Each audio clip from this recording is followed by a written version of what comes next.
Ең зиян шаң ол ауадағы. Осы зиян шаңдармен тоқтамай біз күнде тыныс аламыз, ойлаңыздаршы.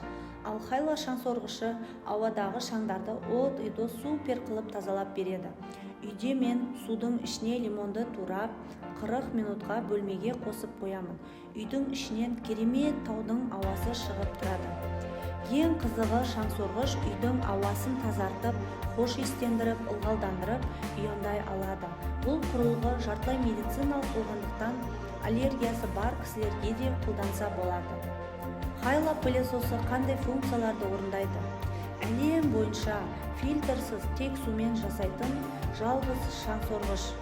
Арнайы насадкасымен мен үйдегі кілем, диван, жалпы жұмсақ бұйымдардың барлығын және жиһаздардың шаңын тереңінен тазалап аламын.